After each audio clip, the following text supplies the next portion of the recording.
And welcome everyone to our third day and third and final listening session for NTIA's workstream on privacy, equity, and civil rights. We are super excited to have you all here. It's been a great 2 days of presentations, and I can't tell you how excited I am for the upcoming panel. NTIA, for those of you who don't know, have long engaged in questions surrounding privacy policy, including the 2012 Consumer Privacy Bill of Rights, the 2015 draft legislation, and the 2018 request for comment. Today's session is going to focus on solutions. Essentially, now we are looking at the things that, given some of the gaps that we heard about in both privacy and civil rights law in the first panel, some of the structural inequities that affect a wide range of issues, including housing, employment, and healthcare and others in the second panel. Today we're going to be, looking forward and saying, what can we do? What can we do in this space? And, the we here, of course, is everyone, but it's just particularly the administration, right? Like, being NTIA, we're particularly looking for things that we can do here in this space to move forward.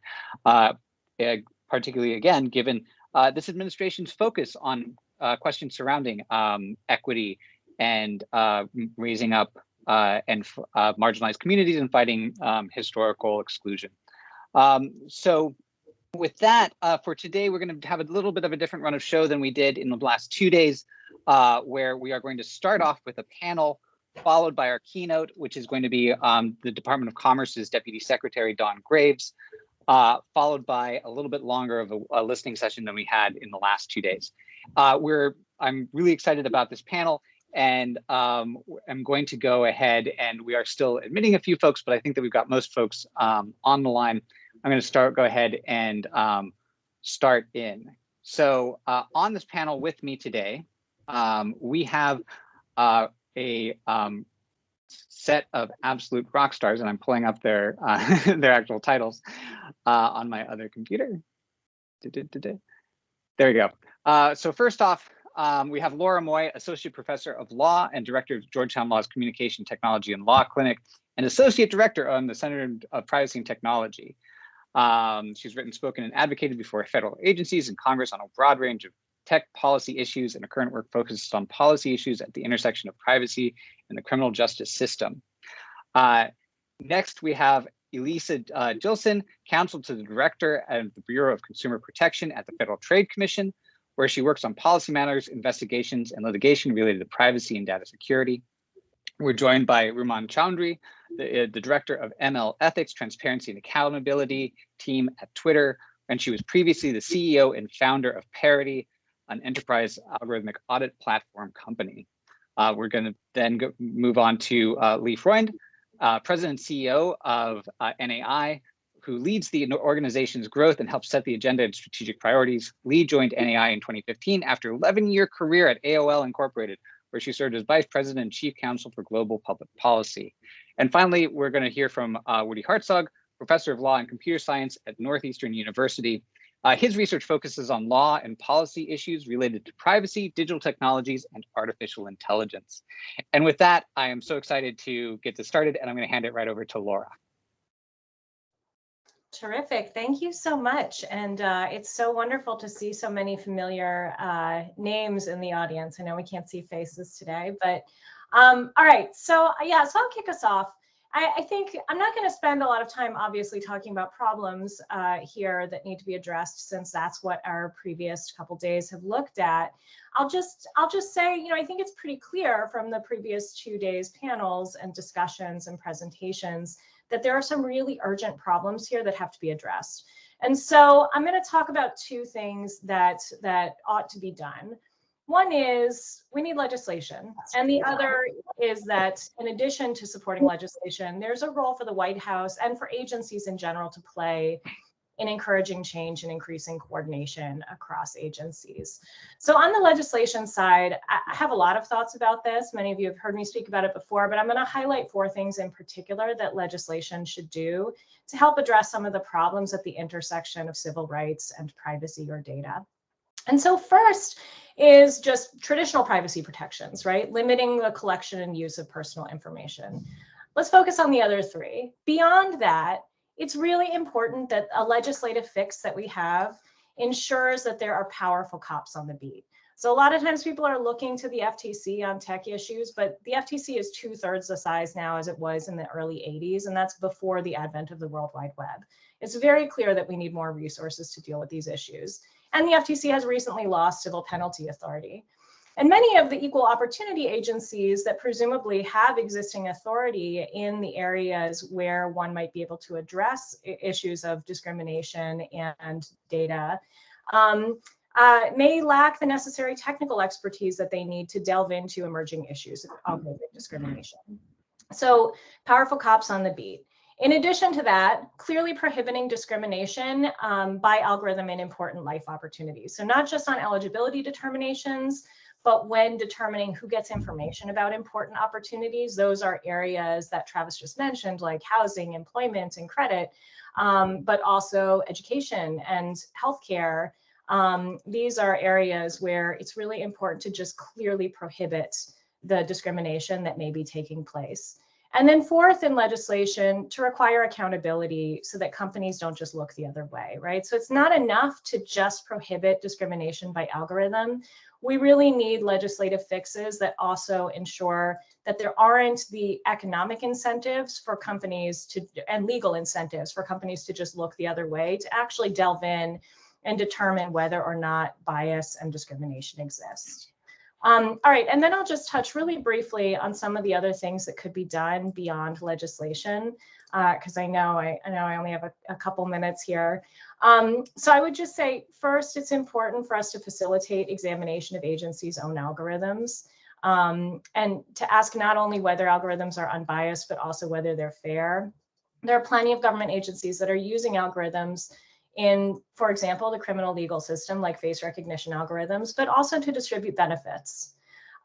Second, the White House has a role to play here, and NTIA has a role to play here, helping agencies assess their ability or the lack thereof to get at bias and discrimination and disparate impact in automated decision making by private actors in their areas of jurisdiction.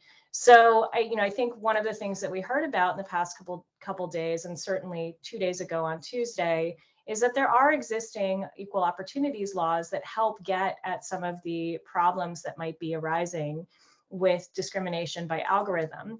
But it would be, so these listening sessions for these past 3 days have been mostly external facing, but I hope that such listening sessions are also taking place internal facing, asking other agencies what holes might exist in their existing legal authority or in their resources to apply their legal authority to these problems. And then third, just to ensure that the federal government, relatedly, to ensure that the federal government has sufficient resources to conduct analysis at the intersection of tech and civil rights. And so just a couple quick ideas here. One is, we have a Presidential Innovation Fellows program. It would be great to see a fellows program like that is focused on civil rights. And another is thinking about whether civil rights expertise could be integrated into some of the teams that help address technical problems across the federal government, like 18F teams. All right, but lots more ideas. Those are just the ones that I wanted to highlight. So thanks again for having this event and looking forward to the questions. Great. Let's go ahead and go on to Elisa. Great. Thank you so much for having me here today. My name is Elisa Gilson. I'm an attorney at the Federal Trade Commission. And with that, I need to start with an important caveat, and that is that the views that I express today are my own and are not necessarily those of the Commission or of any individual commissioner. So I wanted to start by giving some quick background on the FTC, on the tools that it brings to these important issues, and to give some examples of the FTC's recent work in this space through guidance, policy work, and enforcement actions. I would submit that we do have a really important cop on this beat. We can debate whether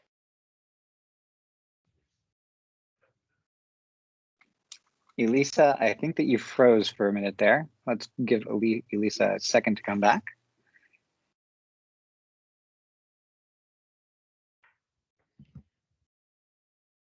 All right. We looks like she dropped. So why don't we go ahead? We'll pause for a second. We'll let Elisa come back in. It sounds like government infrastructure overall is failing us in this particular technology demonstration. But and we can go on to Ruman, and then we'll come back. Thanks. Sure, thank you. And I wanted to start by saying thank you for inviting me to this panel, and also similarly, caveat that any views expressed here are representative of myself and not my employer, Twitter. So as somebody who works in industry and not in government, there are a few things I think about when I think about good policy, especially as it relates to ethics. So my team's name is the Machine Learning Ethics, Transparency, and Accountability team. And what I think about is compliance with the law as the starting point, and then thinking through what is ethical, what is right, and what is responsible as the next step. So when I think about solutions, the first thing that I'd like to think about is, what makes a successful solution? So when we solve any problem, how do we arrive at the solution? And in this case, a solution that is beneficial to all parties involved. So one thing I did want to identify and highlight is that there is a lot of talk about regulation being too slow, or regulation being outpaced by innovation. And I want to counter that to say that the purpose of regulation is to be resilient. So regulation and whatever rules, regulations, and laws, standards, and norms exist need to be resilient, which means they need to bear stress and they need to uphold over time. In other words, they need to not be so brittle so that they're obsolete in a few years, but they cannot be so out of touch or so general that it's not applicable. For example, it is really nice to say that technology should benefit all. I think we can all agree with that. However, what does that tangibly mean when we get into the weeds? This is when we start arriving at a solution. So when I think about making a solution, there are a few things that are worth pointing out. So number one is identifying a shared goal. Before we jump in and start problem solving, let us actually figure out what the end goal is so that we can arrive on that path. So are we looking for compliance with existing law? Are we looking for some other notion of justice? And if so, what is that definition of justice? How do we get there, right? So next is making sure that the solution is inclusive of all parties. And there's been a lot of really great talks and really great points made about the lack of inclusivity in maybe the current processes that exist within tech companies and even within government and policy, and even with things like standards creation and deliberation and creating laws. So how do we create regulation or solutions that are inclusive of all parties? One thing I always love to point out is that at Twitter this year, we launched the first algorithmic bias bounty. And the whole purpose of that was to get various voices heard in a way that was meaningful and useful for all parties involved. In other words, people who could identify problems clearly were able to articulate them. And as industry, we were able to hear them and apply the changes that they have suggested. The third is responsive and iterative. We all need to recognize that no solution will be perfect from day one. It is easy to say, however, we all share frustrations when something is released and it's not solving all the problems in the beginning. And similar to how machine learning, AI, and a lot of these technologies are responsive and iterative, so too have to be the solutions that we think about. And the last but definitely not least, and was brought up earlier, is this idea of innovation. So how can we start looking at technical solutions to assist in arriving at mutually beneficial solutions, right? So if, for example, the Office of Science, Technology and Policy and the Center for Data Ethics Innovation in the UK that I sit on the board of have actually just announced a competition and a challenge involving privacy enhancing technologies. That is extremely exciting because PETs have the potential to make data accessible while still preserving privacy. It is, again, to my previous point, not perfect, but it is a really interesting way to start thinking about what does it mean to regulate? What does it mean to have solutions for shared goals? What does it mean to have transparency? And with that, I think we have our other panelists back. So thank you so much. I'm looking forward to this conversation. Thank you, Ruman. Elisa, back to you. Hi, everyone, and thank you for your patience with some technological limitations. I will try to just jump back right into where I was trying to give some overview of the FTC's work in this space. So the Federal Trade Commission is an independent law enforcement agency with a two-part mandate to protect consumers and to promote competition, which the Commission has done by taking a three-pronged approach to these issues: enforcement, policy initiatives, and consumer education and business outreach. So the FTC is working with a number of tools in its toolkit when tackling these issues. Chief among them is Section 5 of the FTC Act, which prohibits unfair and deceptive practices. So let's break that down. Deception. The FTC can challenge as deceptive a material, representation, or omission that is likely to mislead consumers acting reasonably under the circumstances. And so to put a little more meat on the bones of that, I'd like to give an example of a case that came out earlier this year called Everalbum. In that, the FTC alleged that the developer of a consumer-facing photo storage app had made misleading statements suggesting that facial recognition would not be used on photos unless users affirmatively chose to turn that feature on. In fact, facial recognition was on by default for most users. And the company then used that ill-gotten data to train its facial recognition models. So the FTC alleged that this was deceptive under Section 5 and ended up settling with Everalbum with an order that required the company to delete any models or algorithms developed in whole or in part using those images. So I think this is important that the FTC is tackling the privacy aspect of this, but also going after kind of the fruits of that deception. So you have to delete the data and you have to delete the algorithm. You can't benefit from kind of misusing consumers' information. The other part of Section 5 is unfairness. So a practice is unfair if it causes or is likely to cause substantial injury to consumers that is not outweighed by countervailing benefits to consumers or competition and is not reasonably avoidable by consumers themselves. Now, this is quite a mouthful, but what it boils down to is when engaging in any sort of business practice, but here when you're developing or using an algorithm, do more good than harm. You need to be thinking about the harms, and you need to be thinking about harm expansively. So what is the result of designing your algorithm in a particular manner or about using that algorithm in a particular manner? You need to be looking at what is the effect on different populations, what is, is there a financial impact, but beyond that, looking more broadly, what is the potential harm to consumers? And the FTC can challenge as unfair, any practice that where it does more harm than good.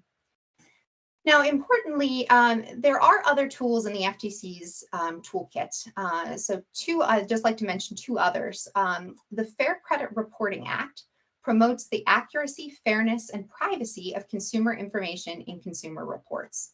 So to give an example, if an algorithm were used to determine an individual's eligibility for employment, housing, credit, insurance, or other benefits, that use could implicate the Fair Credit Reporting Act. So to give an example, a few years ago, the FTC alleged that RealPage used an automated system to match housing applicants to criminal records in real time or near real time. And the FTC alleged a violation of the FCRA because this company did not take reasonable steps to ensure maximum possible accuracy because of how the algorithm was built. Basically, they didn't do enough to make sure they were hitting on the right person. As a result, this company ended up paying civil penalties of $3 million and facing an injunction that required them by order to implement those reasonable procedures. So there are real consequences to building an algorithm without looking to the consequences for consumers. The FTC also enforces the Equal Credit Opportunity Act, which prohibits credit discrimination on the basis of race, color, religion, national origin, sex, marital status, age, or because a person receives public assistance.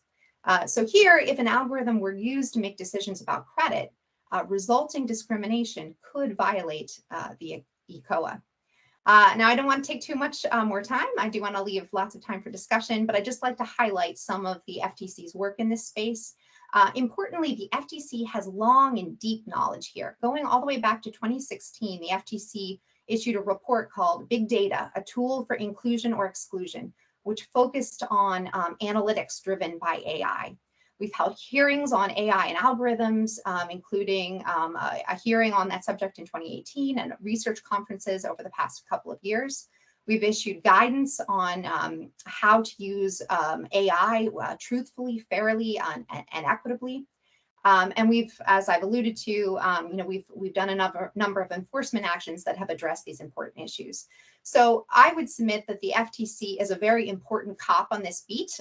We can debate how powerful the FTC is. There are certainly, some stakeholders would say the FTC does not have enough authority in this space. But I think the FTC has done some pretty phenomenal work being an advocate for consumers who are the subjects of data processing in this area. And I'll turn it back to Travis now. Great. Thank you so much. Let's go to Lee. Hi, Travis. Thank you. Thanks to the NTIA for conducting this initiative and for including us in the conversation. The NAI promotes the health of the online ecosystem by maintaining and enforcing high standards for the collection and use of data for digital advertising. We're really proud that our industry-leading code of conduct includes an outright prohibition on the secondary use of information collected for tailored advertising. Apologies. My phone just made me lose my place. Anyway, we're proud that our code of conduct includes this prohibition against the secondary use of information for tailored advertising for certain eligibility purposes, including credit, insurance, housing, and education, regardless of whether such information is ever sold, and even when a consumer has not opted out of tailored advertising. We believe that a robust ad-supported digital media ecosystem is not in conflict with the objectives of increasing privacy, enhancing protections for civil rights, and avoiding harmful outcomes. We've recently engaged with our members and key stakeholders to identify steps to mitigate risks to privacy and civil rights, and we remain committed to raising industry awareness, promoting industry standards and practices that increase transparency, and working with members and their business partners to adequately evaluate and mitigate disparate impacts. So collectively, we have to overcome several challenges in order to make trust and accountability the foundation of our industry and of data use in general. First, we have to acknowledge that privacy self-regulation has limitations. The NAI has worked for many years to establish privacy guidelines, and we've significantly enhanced protections for consumer data. But ultimately, self-regulation forces the best-intentioned companies to compete with others who maintain lower standards. Second, the notice and choice framework has to evolve. The notion of consumers serving as the primary guardians of their data is simply not pragmatic, given the wide range of data-driven products and services that power our modern lives in the digital economy. Third, broad bans on data collection and use are just impractical and I think undesirable. There are many cases where these data types are utilized to reach at-risk communities and promote beneficial products and services and increase diversity. Most recently, tailored advertising, for example, was effectively deployed by health organizations to reach at-risk populations and educate them about the value of COVID vaccines. And finally, the emerging state patchwork is a well-intended stopgap, but is not in the best interest of either consumers or businesses. So let's turn to the path forward. The NAI and our members recognize the need to do more, both within industry and by enacting a comprehensive national consumer privacy framework that provides strong, uniform protections for all consumers in the United States, a uniform set of rules for businesses, and consistent enforcement. Data protection assessments are essential to responsible data processing. They identify and minimize risks posed by the collection and processing of personal data, not just in digital advertising, but also more broadly. And they've become a common practice for many companies already operating in Europe. And they're also critical elements of the consumer privacy laws recently passed here in the US. And as these practices become more common, we have to ensure that they can act as an important protection for civil rights objectives, as well as privacy. And in response to these new requirements, the NAI has begun mapping DPA elements to digital advertising practices and building on core NAI compliance requirements as the foundation, with a critical focus on avoiding harmful and disparate outcomes from data-driven advertising. And we believe the NAI is well suited to help develop and implement best practices, including risk assessments across the digital advertising industry, to ensure individual rights and freedoms are continually protected. But while the new state law requirements for DPAs are a critical step forward, they have different standards and requirements. So I think I'm going to join my panelists in saying that a national framework would help to streamline and extend essential data protections for consumers across the country. The NAI is a leader and founder of the Privacy for America Coalition, which is an industry group supporting a privacy framework that would establish a new paradigm that identifies and prohibits certain practices as outright unreasonable and provides for enhanced enforcement among other protections. And this approach is in many ways consistent with some of the proposals that adopt a set of responsibilities for companies that handle personal data, such as duties of care or loyalty. And we believe that clear definitions of prohibited practices combined with strong enforcement will help ensure consumer and business trust in data use and create a framework for responsible corporate action and governance. So the Privacy for America framework includes key elements that seek to minimize discrimination and civil rights violations, such as a codification of the NAI's prohibition on the use of personal data for eligibility decisions for employment, credit, insurance, healthcare, educational admissions, financial aid, and housing. And more importantly, a ban on the use of personal data to charge higher prices based on demographic characteristics. And in addition, the framework would empower the FTC and state attorneys general with enhanced enforcement authority of anti-discrimination laws. Finally, the framework would establish a model for effective co-regulation by creating FTC certification programs, including rigorous standards and oversight of member companies. So I'm interested in talking about all of that, and thank you for the opportunity to participate. We look forward to continuing this discussion with the Biden administration, as well as Congress and other key policymakers. Great, thank you so much, Lee. Moving on to Woody.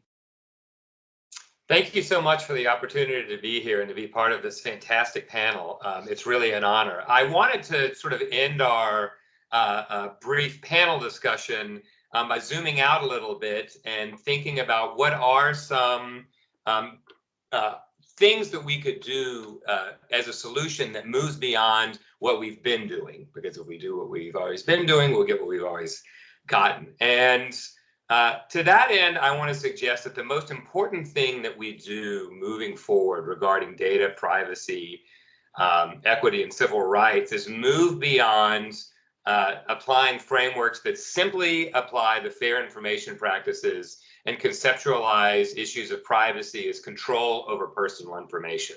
This is sometimes called informational self-determination. This manifests in notice and consent, but it's essentially the very first tool that seemingly lawmakers go to when thinking about how to regulate privacy. They say, well, people want control over information. We should give them control over information. But the problem with that is twofold. First, when you conceptualize privacy as control over information, the desire might be to give people more control because that's good, right? Like we've got all these knobs and switches. But that overwhelms people. It asks too much of people that have limited time and resources. And so when you conceptualize, when you get your wish of getting more privacy, if you think about privacy as control over information, you get so much control that you end up choking on it. The second reason that I think thinking about privacy as control over information is really a problem is that it essentially relies upon the collective wisdom of millions of individuals making self-interested determinations about what works for them personally. But what we end up there is sort of a weird kind of majority rule where the interests of marginalized populations, like people of color and members of the LGBTQ community, do not have their interests adequately represented by a lot of these self-interested decisions. And so I think that we need to move away from that, not saying that the FIPS are not important, right? The fair information practices are indeed necessary, but they are not sufficient, right? They are not the only way in which we're going to solve this problem. And I applaud a lot of the comments of my co-panelists who also, I think, have recognized this. So what are some things that we can do to improve? I'd like to suggest three different possibilities, not that they're the only, but three to possibly explore. The first is embrace a relational approach to protecting people in information relationships. So the relationships that people have with modern technology companies, with their phone provider, with the apps that they use, are unlike any relationship that we've ever entered into, I think, in human history. They combine lots of different factors that make this a uniquely imbalanced relationship, where tech companies and app providers have all of the power and people have very little, right? These relationships are ongoing. They conceivably, I think if you ask the companies, would last forever. They're not discrete like some commercial relationships. They're frequent. We check our phones and we check in and we use technology multiple, maybe hundreds of times a day. They're interactive, so they're not passive like some of the relationships that we have in other areas. They're constructed, so our relationship with a lot of these companies occur almost entirely on their terms and user interfaces that are give us which buttons we can choose and what options are available to us. And finally, they're responsive. In other words, they're contoured to us individually. And the more we interact with them, the more they get contoured specifically to what it is that we need, or at least are perceived that we need. And so as a result, and these are in fact legally binding relationships. And so the solution that I proposed, which has already been mentioned by Lee, is duties of loyalty, care, and confidentiality, which are exactly what the law tends to create in these sort of imbalanced relationships. We have analogs that we can draw from the law of fiduciaries to help better understand this, but we also can continue to build on that in pieces of legislation that are being introduced now. And so I understand the desire for one omnibus federal law to rule them all, but there's some actually incredible things happening at the state level that I think are really important. And this is where we're getting some of the most exciting interventions right now, new interventions in privacy law. The next thing that I think is important to happen is take design seriously. Design is everywhere. Every single thing that we interact with is designed typically for some kind of purpose.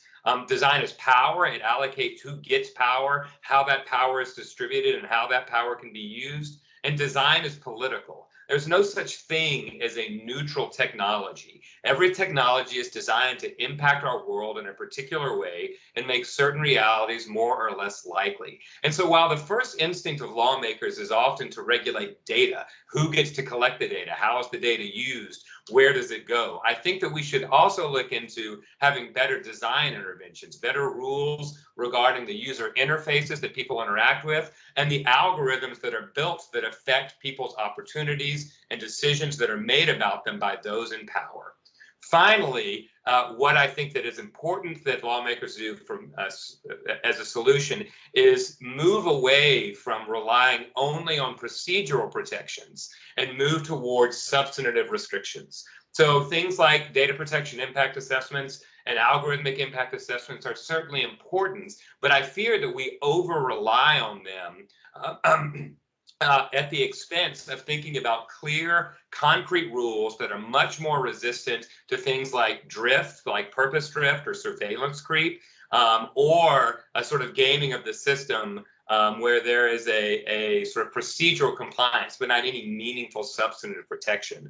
And I think that this is particularly important when you're dealing with highly dangerous technologies, those that are deeply biased, like facial recognition technologies, deeply biased along racial and gender lines, but also when these technologies are so dangerous, when they, and particularly the more accurate they get, the more dangerous they become, and particularly to marginalized communities which feel the impact of these technologies first and hardest, it is worth considering red lines.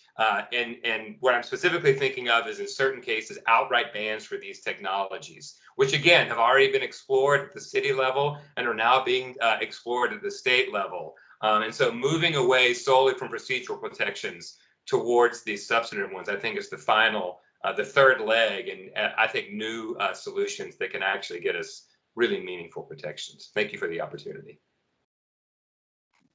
Great, thank you so much. And one thing that I neglected to do since I had to switch devices in the beginning, which discombobulated me a little bit, is to say a little bit about the fact that Teams does allow for live captioning, but individual participants do need to turn that on, and that these sessions are going to be recorded and transcribed. You have a little note if you're using the native Teams app, but for those of you who are calling into the phone, just to let you know that that is happening as well. I'm going to ask the panel a few questions, but I do want to give the audience a chance to ask questions as well. If you have a question for this excellent panel, please feel free to drop it in the chat or send me an email at thall@ntia.gov. That's thall@ntia.gov. And with that, going off of Woody's second point about design, design absolutely plays a large role here, from bias in algorithms to dark patterns.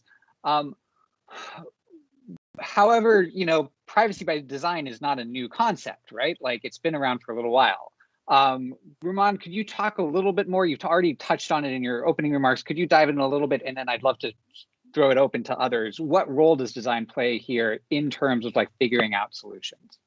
Yeah, absolutely. I mean, and so I want to clarify even the term design. I think to go back one step, a lot of the times when we are all using the same words, we use them to mean different things. And that comes from our experiences, our backgrounds, the fields we come from, et cetera. To some folks, design means quite literally front-end design, user experience. When I, for example, use the term design, I actually mean quite literally like the intent of the system or systemic design. So this would mean, folks like the folks on this call, or, people who do, work of enhancing privacy, need to be engaged from the design of the product, meaning the very beginning, as opposed to the front end design, which would actually happen possibly towards the end. So I want to clarify that point. And part of design, and I think what people mean when they get at is design important, is intention.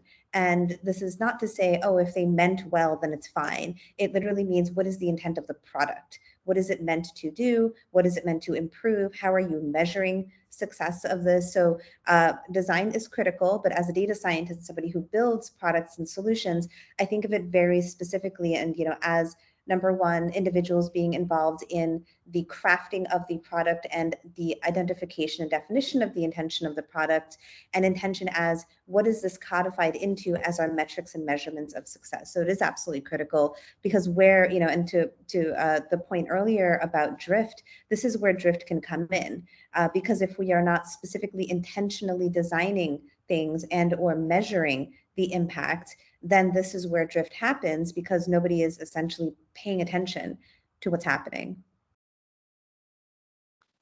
Does anyone else want to weigh in on that question?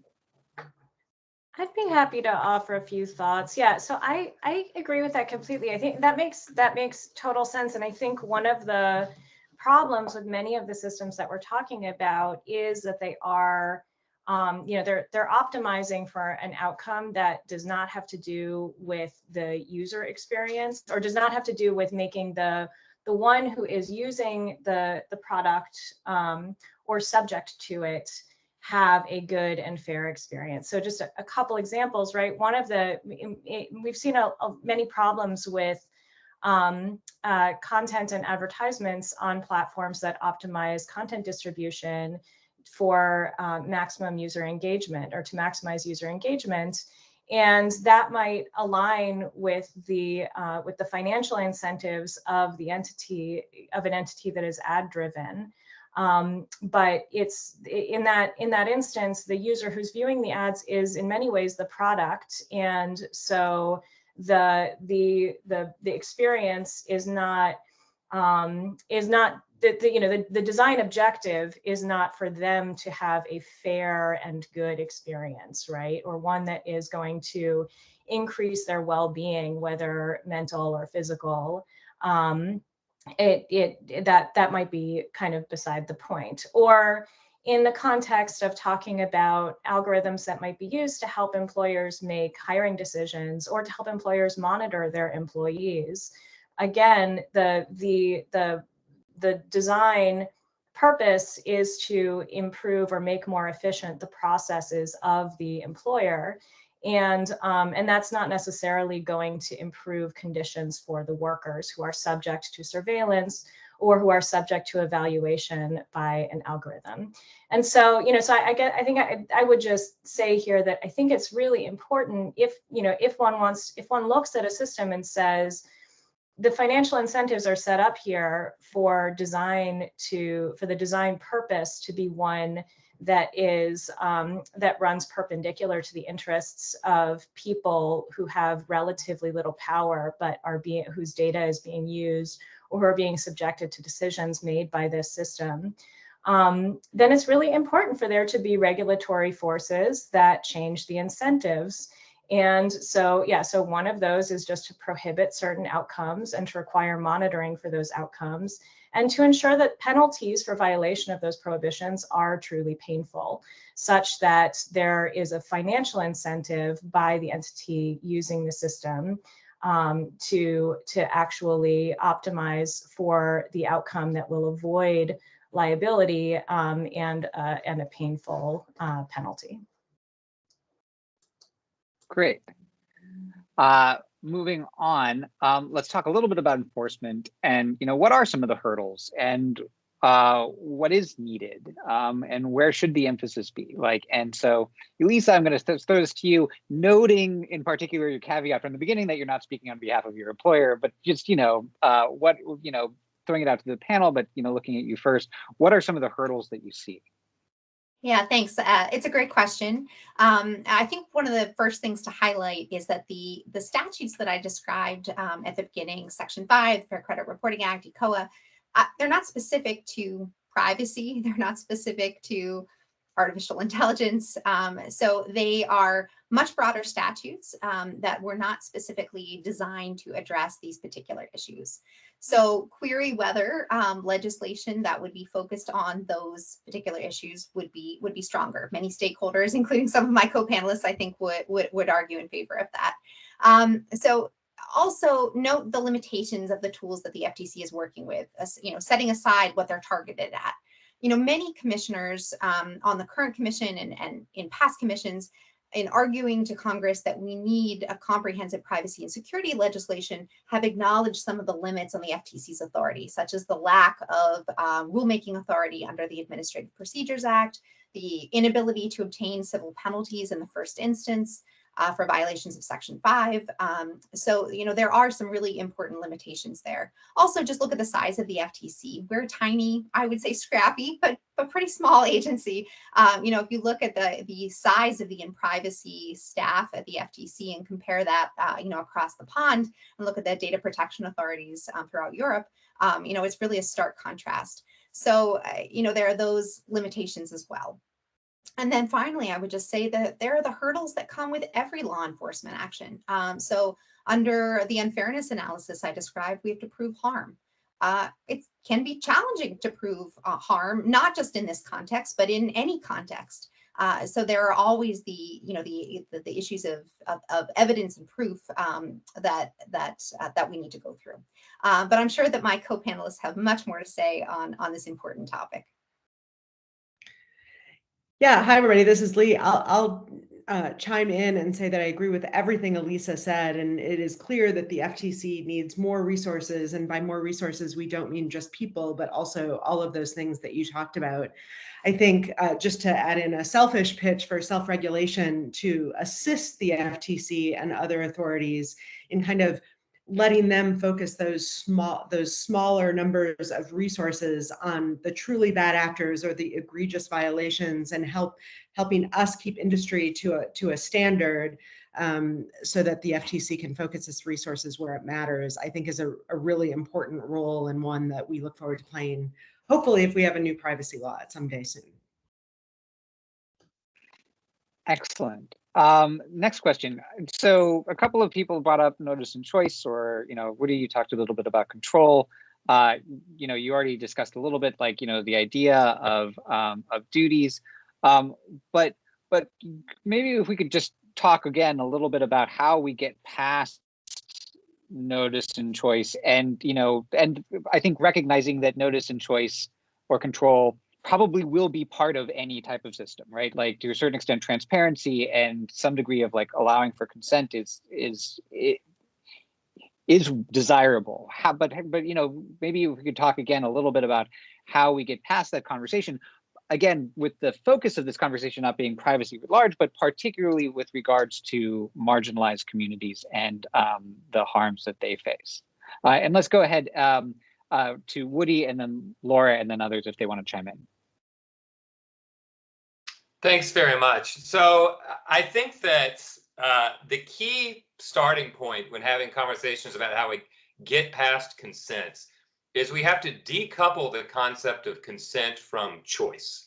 So the idea that if we were to remove consent, you know, from a lot of legal frameworks, that people would just be sort of mandated and they wouldn't be able to choose, you know, between this and that. And I think those are two separate concepts. You know, choice being something that can be good, right, in judicious amounts, but consent being something that changes the legal obligations owed to someone, right? And so this is why I think duties are a better approach, duties of care, duties of loyalty, and duties of confidentiality, because I start with the basic assumption that people should be protected no matter what they choose. People should have these protections and not have to worry about changing the status of these kinds of protections because of particular kinds of choices, so that all of these choices can be done in a way that are made safely, that are done with equity in mind, and don't imperil people. I'll stop there and let other panelists talk. That's great. Yeah. And so I think if you look at the Federal Trade Commission's Unfairness Authority that Elisa talked about a little while ago, the rationale behind unfairness was that there ought to be a consumer protection force that steps in to prevent to protect consumers and prevent harms when consumers cannot reasonably avoid the harms that they would otherwise incur. And you know, and so we have long operated on this assumption that when users have a real choice, that the market is going to be self-correcting and that regulation should just step in when that's not the case. And I think increasingly what we've learned is that there are so many contexts in which people share information about themselves that we have long operated under an illusion that they have the ability to decline, that they really don't. And, you know, I mean, at its most basic, that's the internet, right? There was maybe in the early 90s, you had a choice about whether or not to dial up to AOL and share information about yourself in a chat room or whatever. That situation has long since passed. The internet is an essential service. People go online, they're going to browse the web, and the information collection that occurs online for the purposes of tracking people, targeting them with ads and products, and you know, and potentially marketing things to them in a way that may be discriminatory or otherwise harmful. That's, you know, those forces are ubiquitous, and you know, so and when you talk to consumers and ask them, well, why are you using these services if you think that they don't protect your privacy? Why are you on social media if you think that it doesn't protect your privacy? People generally will say not that they are okay with the status quo, but that they are resigned to not having the ability to protect themselves in this online environment. So, you know, so in some ways we have had this distinction that we've operated on where we thought, well, there's lots of stuff that's happening that consumers can protect themselves from, and the market will be self-correcting. And that distinction has like largely gone away in many, many things that we do, not just online, but also in a physical context where you're at work and potentially being monitored by your employer. You know, and I think some of the speakers this week spoke about that, or where you are applying for a job and being evaluated. Your performance being evaluated by an algorithm, or where you're walking around on the street and potentially being identified by algorithms that are analyzing live video or photographs captured of you. And so, you know, so I think that what all of this counsels is for a raising of the bar across, across the entire information ecosystem that just says that truly identifies harmful collection and use of information and just prohibits it. We need restrictions that protect us against harmful uses of information. And I agree completely with Woody. We have to get beyond this idea that individual consumers are going to be able to protect themselves if we just give them individual rights. Individual rights are necessary. They are nowhere near sufficient. So if I can chime in. Yeah, please. Sure, thank you. And Laura, I think you raised a bunch of really, really wonderful points. So number one is sort of this free market fallacy, right? So, again, speaking as someone who builds products and makes solutions, I'm not someone who works in policy, but, the idea of the paradox of choice is a very commonly known one, right? If you have like 100 flavors of ice cream to choose from, you end up either walking away with the one you always get or nothing at all. And often when people are making products and they're making new products, they don't start off with 10 flavors of the thing because it actually dissuades people from trying a new product if they can't choose.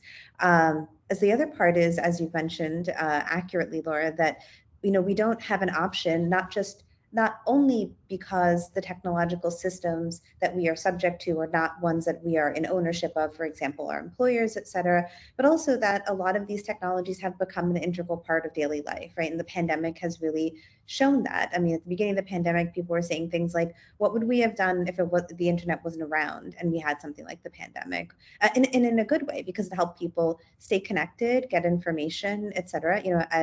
At Twitter, we certainly take it very seriously that people get information, they communicate with each other, they're able to meet like minds, coordinate, and collaborate on social media. These are all good things, but then also it points out that these are also things we can't then choose to avoid. And also that it is not a contradiction if one is on using these technologies because they are sort of a necessary part of life, but also you are allowed to be critical of them because your goal is to help improve them and make them better.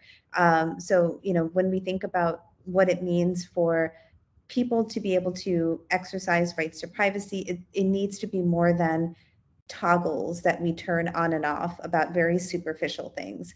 It needs to be something a little bit more meaningful.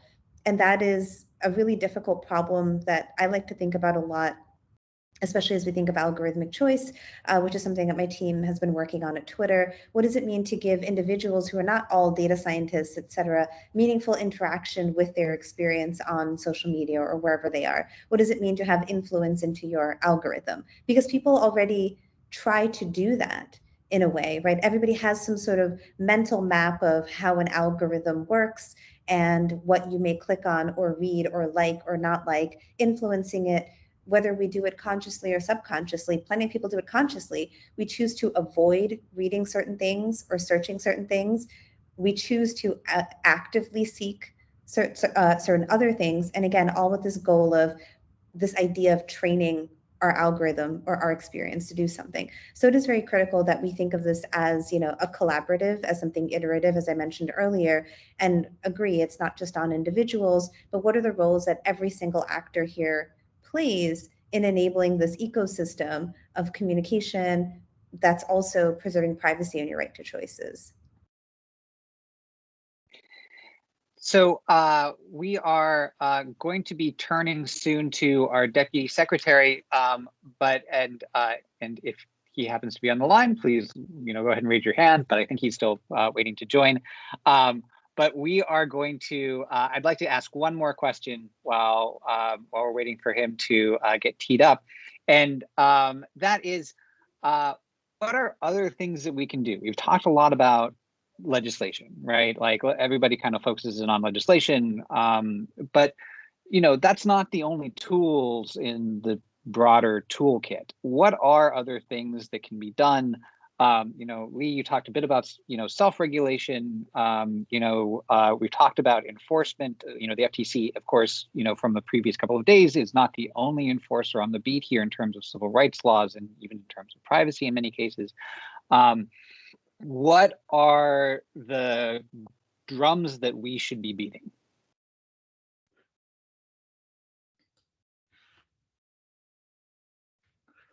So I'll just mention one. The FTC and I'm sure sister agencies have put out a lot of really great guidance out there. We are not operating in a vacuum. Law enforcement agencies have said in some instances very clearly what companies should be doing in this space. So there is an opportunity to not just do hand waving over this big problem, but to really dig into the meat there and to embrace those principles, but to put boots on the ground here and do better by consumers. Yeah, and I think, from our perspective, I think that, self-regulation has a role to play. I think it's limited in scope, and we need to give the FTC some additional authority. We don't want bad actors in a race to the bottom to persist.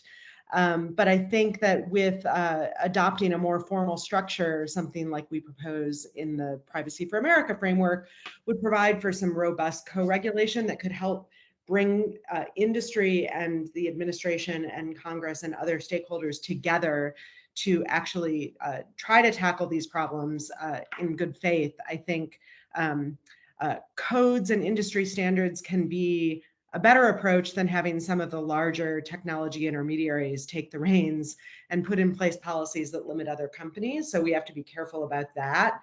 And I think that putting one thing that our industry has tried to kind of turn on its head is putting the consumer first and really thinking through all of these issues as Raman's team does, putting the consumer at the center of the experience and trying to look at it from that perspective and help change outcomes.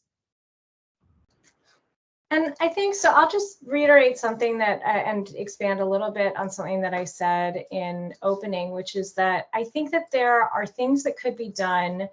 So over the past couple of days, one of the things that we heard about are some of the existing laws, including equal opportunity laws, that might be leveraged to address algorithmic discrimination in some of the contexts that we've talked about regarding critical opportunities. And I guess I would just say, those agencies may have the necessary legal authority to address those problems, and some people within those agencies may have some of the necessary legal and technical expertise to address issues at the intersection of civil rights and data. But it is worth considering whether there are further ways to buttress that expertise. So just looking at agencies like the Department of Labor and HUD and the Equal Employment Opportunity Commission, in the Department of Agriculture, Department of Education, do all of those agencies have what they think they need to use their existing legal authority in these emerging technological contexts? Do they have folks who have expertise in algorithmic fairness and who can help them perform the necessary analysis, ask the questions that need to be asked, and if necessary, promulgate rules to create clearer rules of the road for entities who are acting within their areas of jurisdiction? I can chime in. Ruman, I do apologize. We actually do have our Deputy Secretary on. However, I will say, I hope that all of you stick around for the listening sessions that will happen immediately after. Ruman, I would be more than happy to just turn the mic back to you if you would hold the thought, and we can continue that conversation because there's still a lot of great information to share.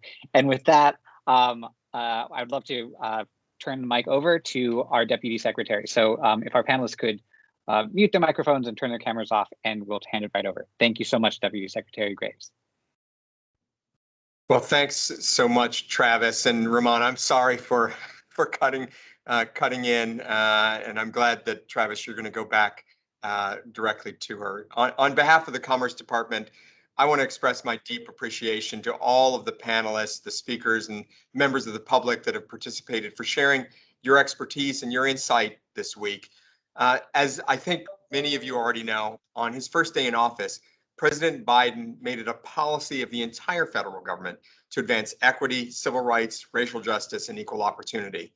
The President, the Secretary, and I recognize that disparities in our laws and public policies too often deny equal opportunity to a range of marginalized and historically excluded communities. Over the last few days, we've heard how the collection and use of personal information can harm these communities. especially when individuals are seeking employment, housing, education, or access to finance. We've heard how race, gender identity, socioeconomic status, or having a disability can increase the risk associated with the loss of privacy, and how privacy failures can further exacerbate structural inequities. We've heard about alternative approaches to data use. Some companies are looking to use personal information to overcome disparities and to structure their businesses and operations to empower individuals while minimizing harm. Responsible stewardship and careful attention to harm prevention is absolutely key. But the risks for these communities remain. So in today's sessions, we're looking to hear what can be done to alleviate these risks and to create a digital ecosystem that's worthy of engagement and trust. The Department of Commerce and all of our bureaus are dedicated to promoting a vibrant, innovative digital economy that works for everyone, not just some. One essential component of our work is trust. Individuals must be able to trust that their personal and sensitive data is being treated with care and with respect. According to the National Telecommunications and Information Administration, or NTIA, and their Internet use survey, 73% of Internet using households in 2019 had significant concerns about online privacy and security risks, and 35% said such worries led them to hold back from some online activities. Through NIST, the National Institute of Standards and Technology, we've also been helping companies develop their privacy programs through the privacy framework, as well as fostering the workforce necessary to staff these programs. The department has been working with the European Commission to enhance the Privacy Shield framework as well. We need to ensure that cross-border data flows of personal information take place in a manner that respects privacy without undermining our ability to protect the national security and to support the national security of our allies. And through the NTIA, we've been advancing the public conversation on privacy policy through these listening sessions. We've already heard a great deal of good ideas from the panel and from the previous speakers, and I'm looking forward to hearing more today. So thank you, and apologies again for interrupting, but back to you, Travis. Thank you so much, Deputy Secretary Graves, for joining us and for those remarks. They are greatly appreciated. And with this, we are going to move on to the final listening session portion. Ramon, if hopefully you're still on, I'm going to turn right to you as soon as I just read off some of the rules. So I, again, am Travis Hall, he, him pronouns, and I am with the National Telecommunication Information Administration. This event is going to be recorded and transcribed and subsequently put onto our website.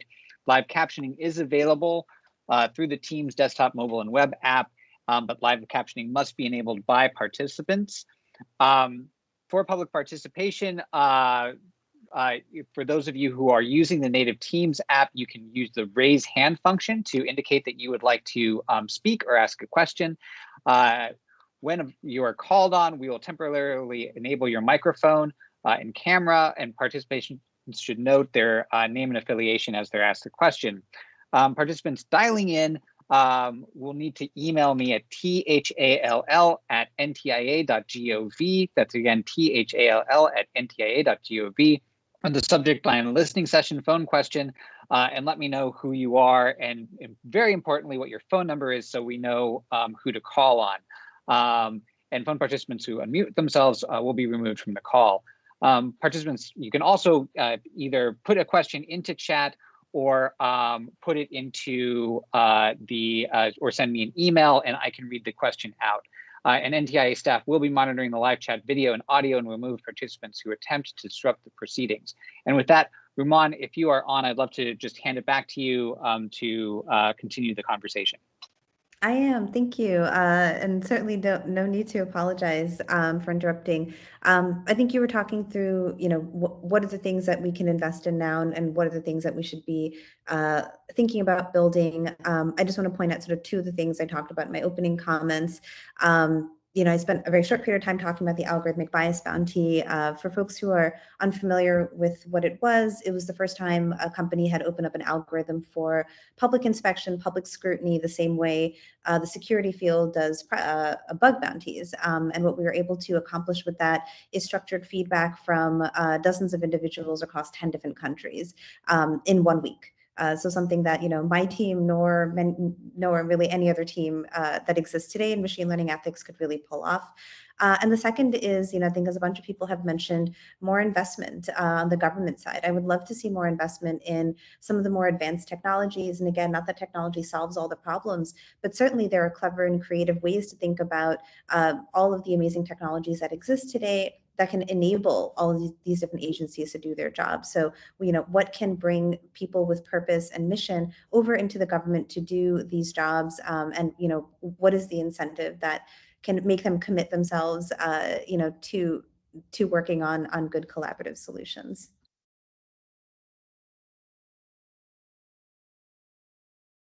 Excellent. Thank you so much, Ramon. And once again, for those of you who would like to participate, we welcome and encourage participation. Please go ahead and raise your hand or shoot me an email at thal@ntia.gov. And we will look for those who would like to participate. And while we're waiting, if any of the panelists had other final thoughts on that question we were not able to get to Woody, that would be great too.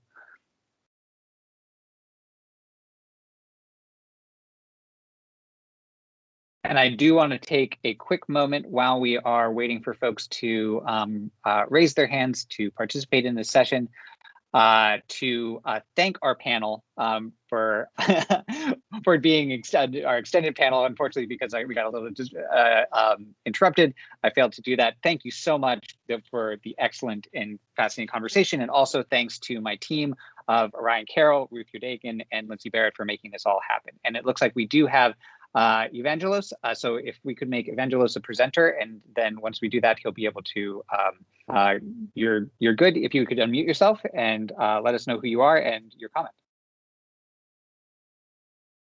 Great, thank you, Travis. My name is Evangelos Aziz, and I lead Workday's policy engagement on data privacy. Workday is a leading provider of enterprise cloud software applications for finance and human resources. Software is used by thousands of organizations, including more than 50% of the Fortune 500. At Workday, we're committed to building trust in our digital tools, and an effort we advance through industry-leading privacy and security protections. As NTIA and the Commerce Department look to fill gaps in the U.S. privacy regime and chart a path forward for the federal government, I just wanted to take a moment and share 3 brief points. First, privacy is a fundamental right. As such, passage of a comprehensive federal privacy law is essential for ensuring equal protection for all U.S. citizens, regardless of which state they live in. Workday applauds NTIA and the department for their leadership on this vital issue, and we call on the administration to publish its specific priorities for privacy legislation, engage with lawmakers in Congress. We've been hard at work on these issues and set passage of a federal law as its North Star.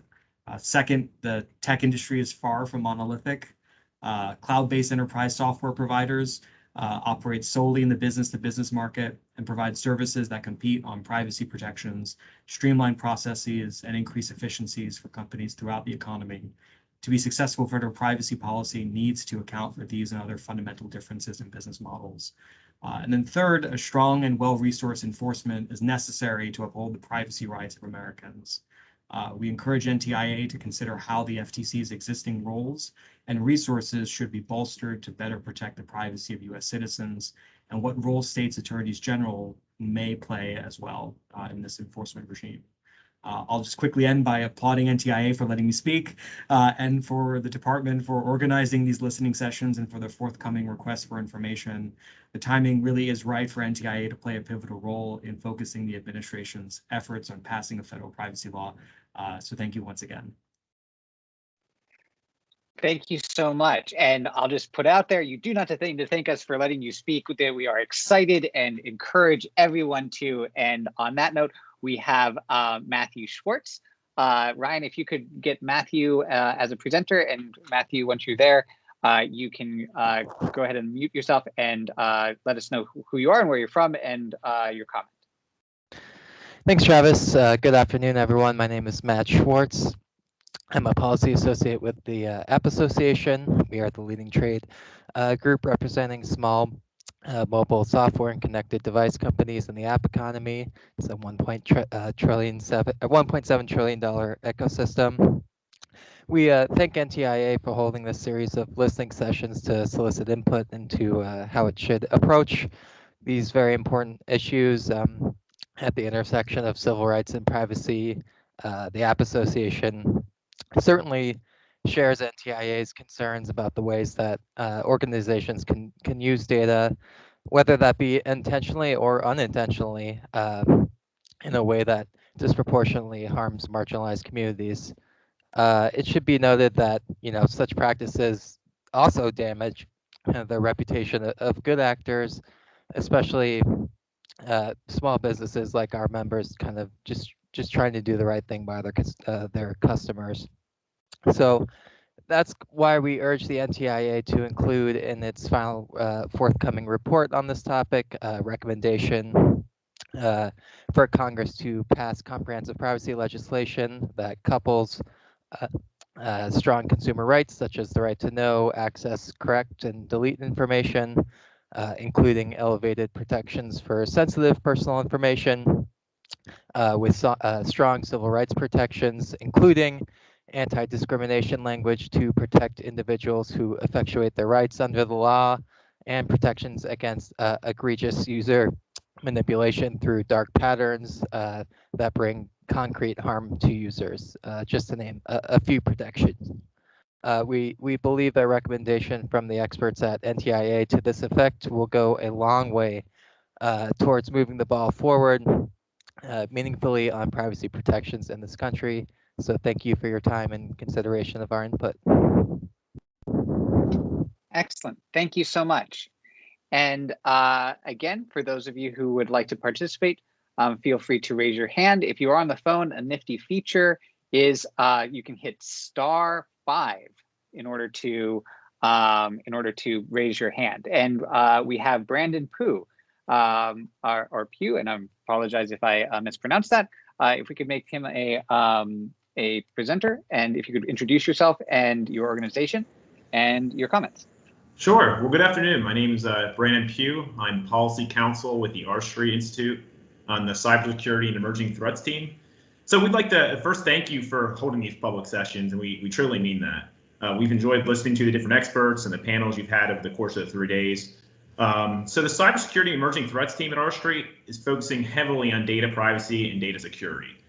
This includes work on federal legislation, building consensus around that, and then research on areas of disagreement like topics of preemption and a public right of, or a private right of action rather.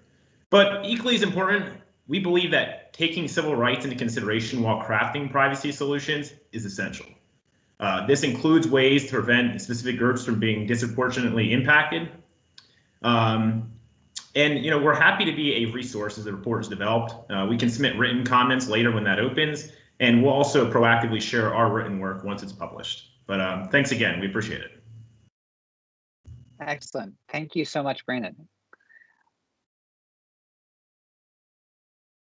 And looking for others, again, feel free to raise your hand if you're in the Native Teams app, *5 if you're on the phone, and shoot me an email, thall@ntia.gov.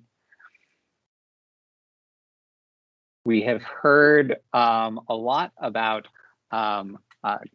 privacy legislation. We've heard some ideas about some things that the administration can do or do better in this space. And of course, over the last couple of days, we've heard a lot of concerns around partial gaps in the law, possible gaps in the law, lessons that can be learned and elsewhere. And would be very excited to hear ideas about what can be done in this space in order to alleviate some of the harms and some of the concerns that have been raised. And again, go ahead and do the raise hand feature, or shoot me an email. Would love to hear from all of you. I know that if you are taking time out of your workday, that you actually do have opinions about this. Just imagine that we're all among friends. Feel free to raise your hand. Let us know what some of your thoughts are, what some of your suggestions are, it's not all that often that the US government actually is coming to everyone and just simply saying, what should we be doing? And this is one of those instances. So please make sure that you raise your hand. Okay, so we have someone with a phone number of 202-257-8343. If you could please, when you, we're going to make you a presenter, press *6 to unmute yourself. And so again, *6 to unmute yourself, and then we'll be able to hear you. And it looks like we might have somebody might have. Can you hear me? We might have lost them. I can hear you. Yes, go ahead. Okay, hi. My name is Tatiana Bolton. I'm the policy director for cybersecurity and emerging threats at the R Street Institute. And we, as Brandon has mentioned, are working on some of this, some of the legislation. So, you know, while it is in other solutions, I think it is still, you know, I think it's very important to work on the federal legislation as well. The one thing I wanted to add is that I think a lot of conversation has revolved around the concept, like the broad concept of limited PRA or PRA, preemption and carve-outs, and then, you know, inclusion or non-inclusion of the civil rights provisions. And I think what's really important is to look at the sort of the details and the nuance of those specific recommendations, because I think there is, you know, the solution's going to lie in a balance between those. It's not all or nothing. It's not full preemption or nothing. It's not, you know, PRA or nothing. And so I think that's, I think it's really important to look at the, you know, what we can find as a moderate position there in between. Great, thank you so much. And so again, PRA stands for the private right of action. There's quite a bit of conversation about whether or not that should be included in federal legislation. And of course, preemption is the concept of, or the tool by which federal law preempts state law and overrides it. And I'll note, in part to help spur some of the conversation, that there has been conversation about both of those aspects of federal legislation in the first and second panel. One point that was raised in the 2018 request for comment by some groups that I'd be interested in hearing some thoughts on or some reactions to was the concern that preemption, if poorly drafted, could preempt state level civil rights laws. And that there was some concern expressed about that. And of course, with the private right of action, that was raised directly there as well. So I think, you know, I would agree that from what I've heard, there's oftentimes a divide between the conversations around enforcement, particularly those two aspects of enforcement, and the general standard. But I would note that some have pointed out that even that part of the conversation is implicated in the conversations around civil rights law and protections, and would welcome additional thoughts or interventions on that, or any topic that falls under the rubric of solutions to concerns around privacy, equity, and civil rights.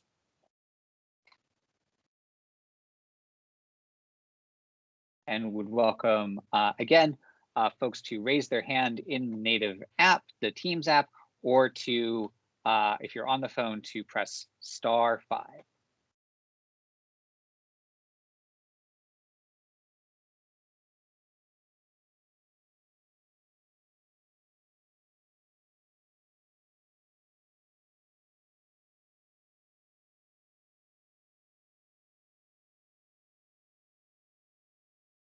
Some additional things that came up in today's panel. Oh, we have somebody who, do we have someone who has raised their hand? Let's see. Yes, we have Catherine. If we could get Catherine on the line, and Catherine, you should be able to unmute yourself.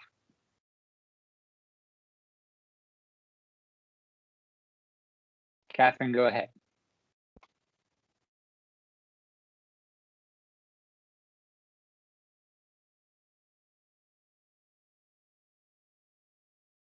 All right. Catherine, you have been made a presenter. I think that you do need to unmute yourself in order to participate.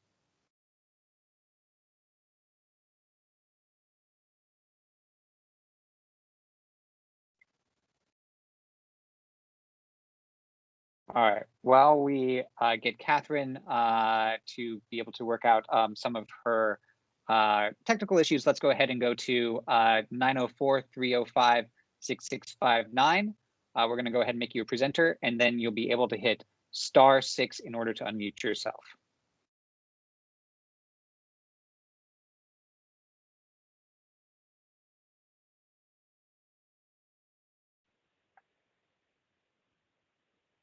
Hello, this is Catherine Warren. Hi, Catherine. We can hear you. It sounds like you were having some Teams difficulties and are calling in, so that's great. Go right ahead.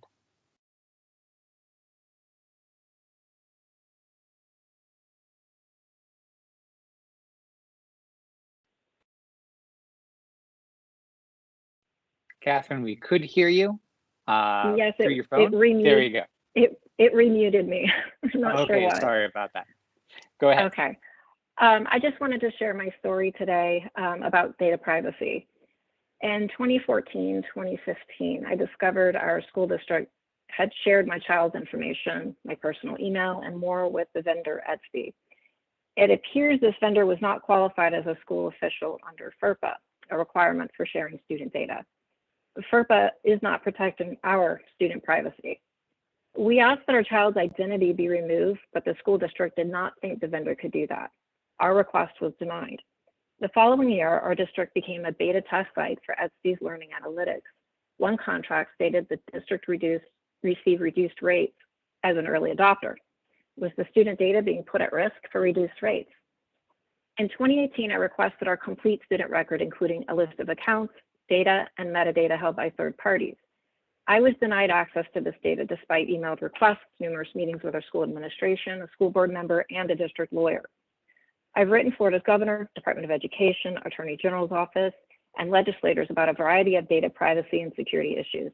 No one has offered any material assistance. In 2019, I filed a 20-plus page complaint with the U.S. Department of Education's Privacy Office, delineating how the district was violating our privacy rights. It referenced the Agora case, directory information violations, and allegations Etsy was not qualified as a school official. There were password and authentication issues that were inexcusable. There were apps used in classrooms and libraries not vetted by the school district. Our district lawyer told me apps used in the classroom are a teacher's choice. This year, an investigation into a privacy complaint against Etsy was completed by the Privacy Commissioner of Canada. There were security issues found. It's been 2.5 years since filing my FERPA complaint and over 3 years since I first requested our student data. The results: no action's been taken, no letter sent, no investigation opened, no one's being held accountable for violations of our privacy rights, and I still don't have my data. Is AI or facial recognition running on this data? Is it in the hands of researchers, data brokers, or on the dark web? My year-old records request for EdTech data dictionaries remains unfulfilled, so we're not allowed to see the kind of data being collected. Harm to children includes EdTech tyranny in schools too. This year, our district deployed a pay-to-play scheme on our children. Our children were to pay with our personal data and digital privacy for access to play sports. We were required to digitize our child's private medical record and give it to a third party to play sports. We refused to submit to the digital mandate, but provided all required information on paper. They kicked our girls out of basketball. Schools have become a data mining free-for-all for companies, and all students are captive victims of this scheme. Student dossiers could include bad data that algorithms and AI could massage, producing more false data. A corrupted dossier could ruin future careers and college admissions. Thank you. Thank you for your time.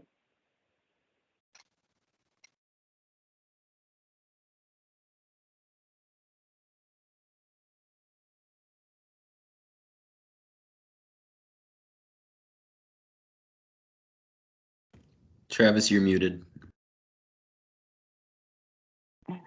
Thank you so much, Ryan. First off, thank you, Catherine, for your participation. Even though I was muted, I would be willing to bet that everyone here probably knows what I was saying, which was we would love your participation. Please feel free to raise your hand or to or to press *5 if you're on the phone. And we would love to get your comments, get your thoughts, and get your participation.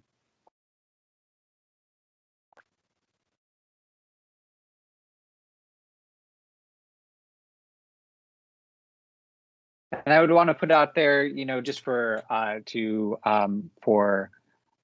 conversation's sake, one of the aspects that we have been talking about quite a bit is artificial intelligence and algorithmic decision making.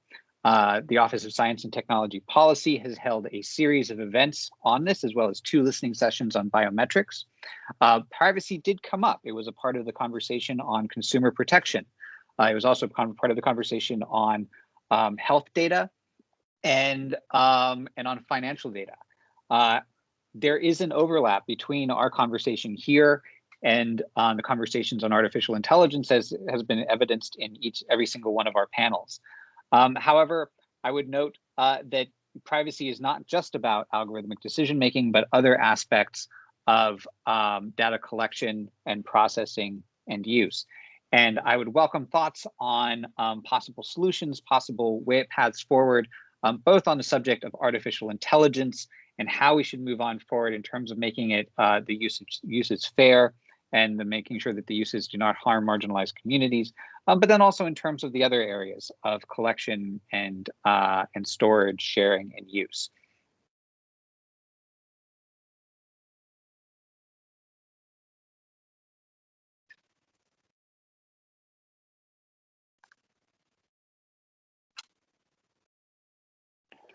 We also talked a bit about design and would be very interested in people's thoughts on that as well. And I have Joel Schwartz on. Joel Schwartz raised his hand. Go ahead and we can make Joel a presenter. And Joel, you're a presenter. You can go ahead and unmute yourself.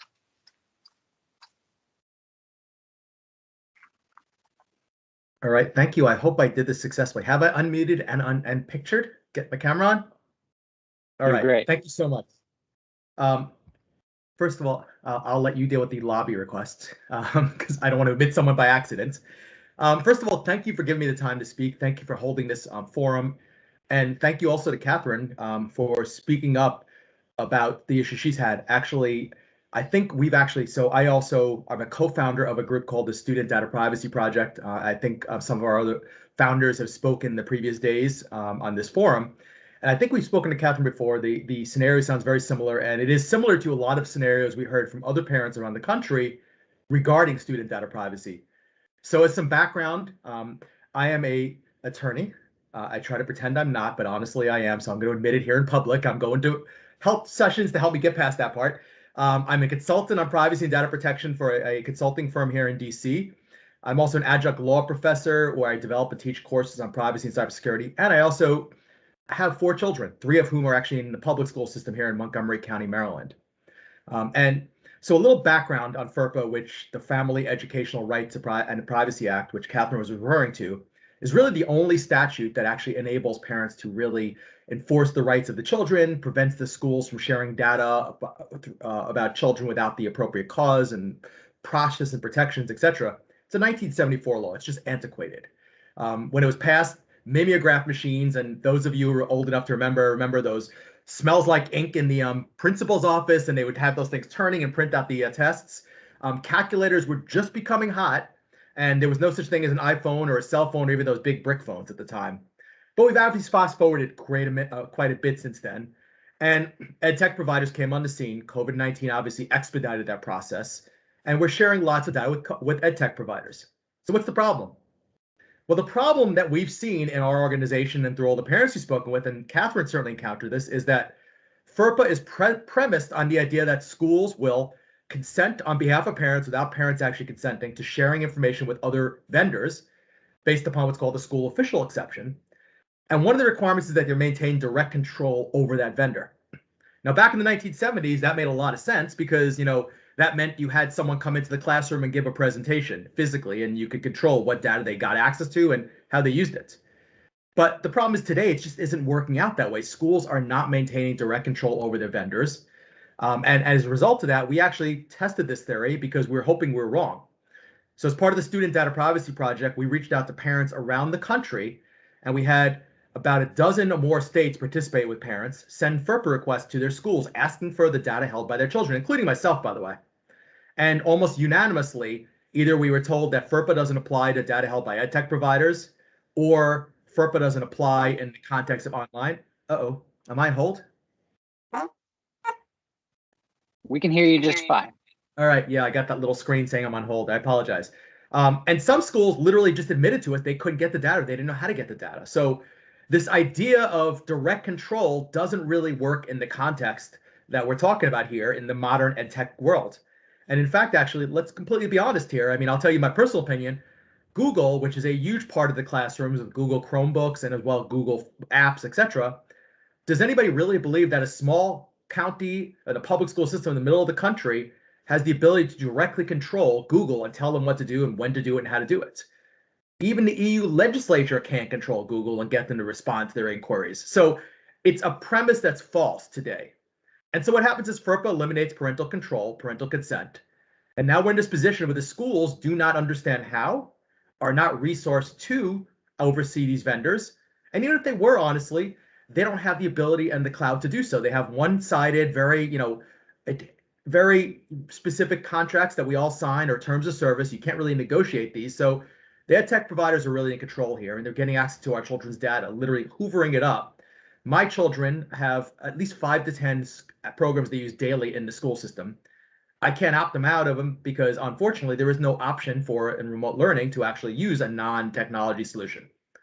So this is an issue, and I do fully concede that I know NTIA, as part of the Department of Commerce, is not the Department of Education. I do understand that FERPA is a law that the Department of Education is charged with overseeing, but to be honest with you, as Catherine has illustrated, it's just not being overseen. There's no enforcement actions. There's been no lawsuits. There's been nothing regarding enforcement of FERPA in many, many, many years. So as part of this, we filed complaints as part of the Student Data Privacy Project in July of this year, about a dozen or more complaints, and we're waiting for a response. So far, nothing. One parent had their complaint kicked out because of a mistake on the front page of the complaint. Basically, she put the wrong date down, although when you read the facts, you could see that actually the facts, it was timely filed, but she put the wrong year at the top. So it seems like there's a desire to get rid of these as easily as possible. And actually in the dismissal or the letter saying they kicked out the complaint, the same kind of patent language was again stated that direct control requires a contract as long as there's a contract of terms of service in place, the schools are complying, there is no enforcement. So at the end of the day, parents are left with very few choices here. And I'm almost done, I promise. We can't sue the EdTech providers because there's no privity of contract. The contract is between the schools and the EdTech providers. We can't go to the Attorney General. In my state, I went to the Attorney General Maryland, General Frosh, and I said, this is what's happening. We need your help here. They were back channeling to the school system and then eventually told me that since they would defend the school in a lawsuit, they can't help me. They can't pass me information. So they're conflicted out. I can't use FERPA because FERPA requires us to go to the Department of Education, which again requires them to enforce the statute, update the guidance, crack down on schools that aren't responding to FERPA requests, make sure schools are providing information requested, as Catherine showed. That's not happening. We can't even sue ed tech companies under state laws because, again, because FERPA has that school official exception, which means consent, means we can't sue because under privacy law, if you have consent, there is no violation. So at the end of the day, we are left with no options whatsoever. Ironically enough, the Fair Information Practice Principles, which came from a 1973 committee composed of the Department of Health and Department of Education and Welfare, came up with these FIPS. It's used universally. They underlie almost every privacy law around the world today in some way or another, but they're not enforceable. So until somebody, NTIA, the federal government, passes a law, a regulation, executive order, we have no recourse whatsoever.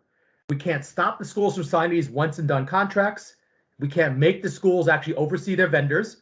Department of Education is not doing so. And we have no way to prevent the exploitation of our children's data and no way of holding schools accountable, the ed tech providers accountable. So I'm hoping that knowing this and knowing these gaps, and I realize the interagency process means you can't do something in the FERPA world, but whatever we do, exempting student data privacy would be a mistake. Not enabling some kind of cause of action would be a mistake. And most importantly, there is a way to draft privacy laws so that it does cover this area, even if it's in addition to not as a result of an exemption through FERPA. Thank you very much. Joel, thank you so much for that. Really appreciate the intervention and tying all of those various pieces together and calling out FERPA, which is one of the foundational sectoral privacy laws. We have a number of different, sectoral privacy laws in this country, FERPA being one of them, along with, HIPAA, which is the Health Information Portability and Accountability Act, or Health Insurance Portability and Accountability Act. I always get that one wrong, but so does everybody else. And a number of others: the Fair Credit Reporting Act, the Gramm-Leach-Bliley Act, which covers credit reporting data and financial data, respectively, with a number of agencies that are involved in helping to oversee them and to enforce them. And this is part of the conversation that we had today that we are interested in hearing from all of you about, is that, not just simply the privacy laws, but also their intersection with civil rights laws, and it is the Health Insurance Portability and Accountability Act. I was the second time. Thank you, Lindsay. What is, in terms of just simply, a lot of focus today and in general is on that kind of like Section 5 authority and that space there, and broad federal privacy law. But we are talking about a number of overlapping and interrelated laws. And not only did it get the acronym wrong, I actually misattributed it to Ruth. And I'm not going to do, I'm going to correct that credit there. So thank you, Ruth, for correcting me, and thank you for all of that. So with that, I would love to hear thoughts about how we can update our current status quo in order to actually make things better for people, right? We were talking about real people, we're talking about real lives. Yesterday, there was a conversation around the dead bodies problem, and the fact that there needs to be concrete harms. And I think we've heard quite a bit about some of the concrete harms. What can we do in order to make movement on that? And would love to hear from you about that. In order to do so, please raise your hand in the Teams function, or if you're on the phone, press *5.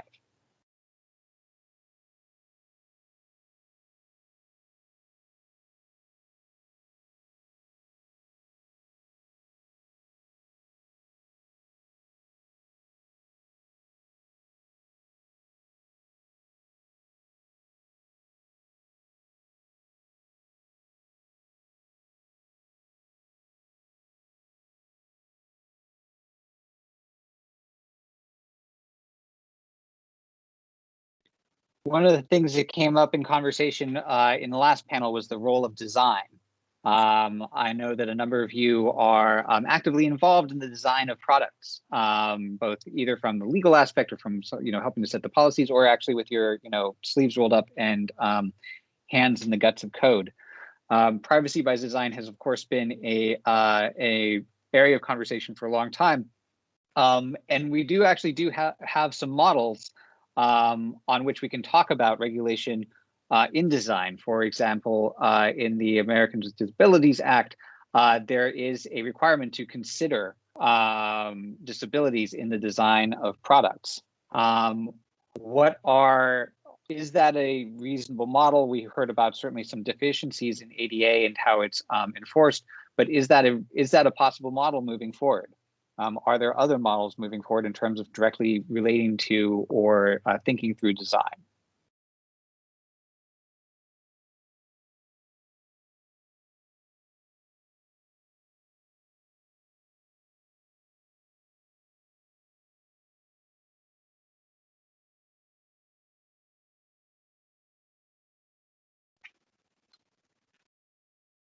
And as I said, in both of the last two panels, I was a former college professor. I am fairly comfortable with uncomfortable silences, allowing folks to take some time to think through some answers.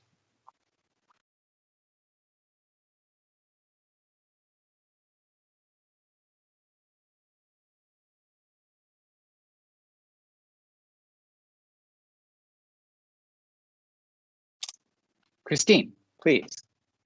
If we could make Christine a presenter.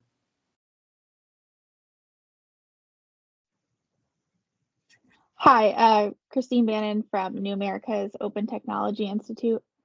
I have more of a question, but so the panelists talk about risk assessments and how important that is for algorithmic accountability and algorithmic decision making, and I think that makes a lot of sense. But just I have some familiarity with the privacy impact assessments that the federal government does before new collections of PII, and I don't think that has been like particularly effective in limiting government surveillance activities. So I guess just my point is that I worry about those becoming kind of check the box compliance activities, and I'm curious if panelists or others have thoughts on how to prevent those from just becoming like more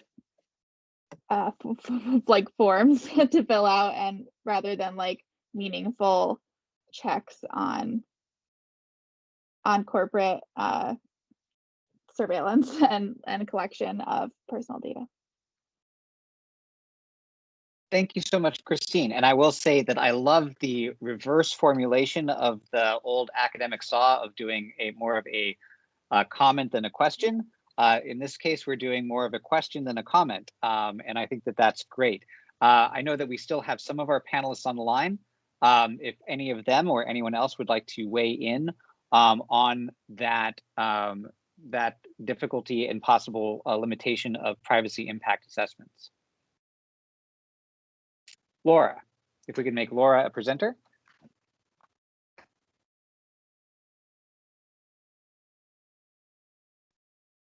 Hello again. All right, yeah, so that's a great question and a very valid concern. And I'll take a stab at answering it, since I am one of the people who said, yes, we should totally have these types of risk assessments. So here's why, and I'm going to start by recounting a story that Cathy O'Neil told. Cathy O'Neil, who wrote Weapons of Mass Destruction, and many folks I'm sure are familiar with her work. She told this story that I always think is really useful in thinking about what some of the challenges might be in unearthing algorithmic discrimination. She wrote this piece. You can find it yourself. It's a few years old, and Christine, you may well have seen it, but it's called Amazon's Gender Biased Algorithm is Not Alone. And she tells this story of something that she says happens with some frequency to her. And I'm just going to literally quote from it. So she says, an analytics person, usually quite senior, asks if I can help audit a company's algorithm for things like sexism or other kinds of bias that would be illegal in its regulated field, which leads to a great phone call and promises of more and better phone calls. But on the second call, they bring on their corporate counsel, who asks me some version of the following question, right? What if you find a problem with our algorithm that we can't fix? And what if we someday get sued for that problem, and in discovery, they figure out that we already knew about it? And then she says, I never get to the third call, right? And so this is the problem that I think there may be other solutions to this problem apart from risk assessments. But the point is that there right now are incentives for, in some instances at least, for companies to avoid knowing, to intentionally avoid either collecting the information that is necessary for them to conduct the analysis to determine whether or not algorithmic bias or discrimination are occurring, or to do the analysis should they determine that they have the data available, right? So it may make sense in some instances for a company to say, you know what, let's not collect demographic information about our users, and let's not try to infer demographic information, because we don't want to potentially determine that information is being distributed or eligibility determinations are being made in a way that disproportionately impacts some. And something that I have heard from folks within companies also is that sometimes that fight is happening inside the company, that there may be people inside the company, again, who who have the necessary expertise and are saying, I'd really like to do this analysis. And others within the company are saying, no, we can't do that. We don't want to incur the legal liability that may come with finding a problem. And so it could, in some instances, actually be a helpful tool. And, and I would go again with the line of necessary but not sufficient. It may be a helpful tool for those who have the necessary expertise within the companies to help empower them to drive the company to do the analysis that it has the potential to do. If one could point to a requirement for such an assessment to be performed and say, look, we may not want to perform this analysis, but we have to. Or right now, we might be able to say that we don't have the demographic information necessary to conduct this analysis, but it turns out we have to figure it out because otherwise we're not going to be able to answer the questions that this assessment process is requiring us to answer. And so I think those are some of the arguments in favor. But I think you're right. There are challenges. It's really important that any such assessment process be developed in such a way as to avoid the trap of inviting assessments that are vague or that claim too many proprietary secrets, right? And that really don't provide any answers, but serve merely as a box checking exercise. And I think that that's one of the arguments for having regulation, for having strong regulatory language or maybe legislation around such a requirement, as opposed to merely adopting it as part of a self-regulatory mechanism.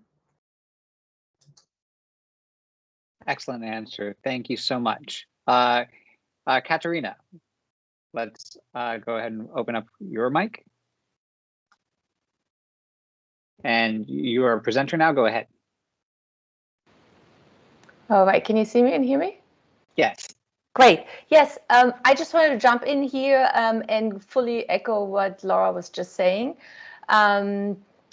So just to emphasize that the ex-ante impact assessment is just a sort of necessary exercise. I think we also need to emphasize that we need ex-post assessments, because obviously we will not capture everything in an ex-ante process. There will be so many unforeseen consequences that it's to be expected that not everything is captured in the initial assessment.